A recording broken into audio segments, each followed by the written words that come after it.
When 100 decentralized applications, or DApps, are launched, it's like opening the floodgates to a new digital ecosystem.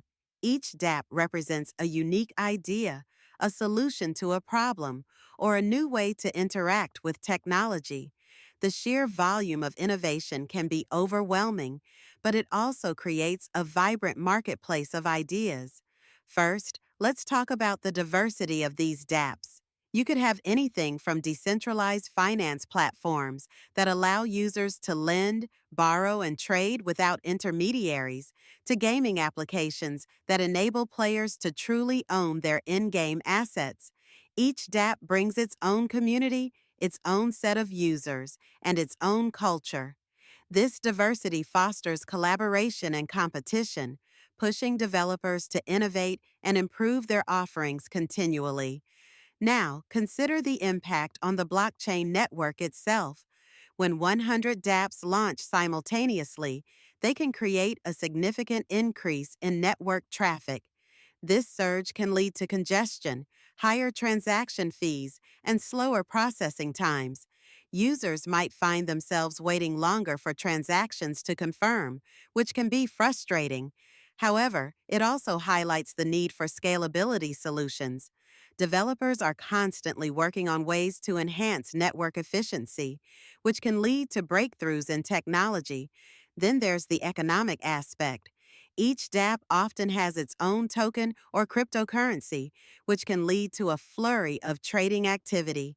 Investors and speculators might rush to buy into these new tokens, hoping to capitalize on the next big thing. This can create volatility in the market, with prices skyrocketing one moment and plummeting the next. It's a wild ride, and while some will profit, others may face significant losses. It's a reminder of the risks involved in the crypto space. Community engagement also takes center stage. With 100 dApps, you'll see a multitude of forums, social media discussions, and meetups springing up. Users will share their experiences, provide feedback, and even contribute to the development of these applications. This grassroots involvement can lead to rapid iterations and improvements as developers listen to their communities and adapt their dApps based on real user needs.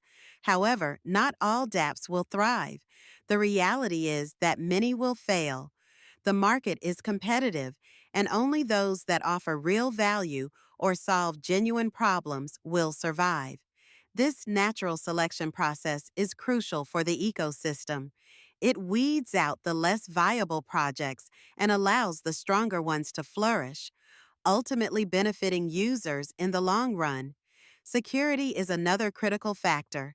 With so many dApps launching, the potential for vulnerabilities increases. Hackers often target new applications, looking for weaknesses to exploit. This means that developers must prioritize security from day one, implementing rigorous testing and audits. Users also need to be vigilant, ensuring they understand the risks before engaging with new dApps. Finally, let's not forget the regulatory landscape. As 100 dApps enter the market, regulators will pay closer attention. They'll want to understand how these applications operate, how they handle user data, and whether they comply with existing laws. This scrutiny can lead to new regulations that shape the future of dApps, potentially stifling innovation or, conversely, providing a framework that fosters growth. In conclusion, the launch of 100 dApps is a catalyst for change. It ignites creativity, challenges existing norms, and pushes the boundaries of what's possible in the digital world. While there will be challenges and setbacks, the overall impact is one of excitement and potential. Each DApp has the power to change lives, disrupt industries, and pave the way for a decentralized future.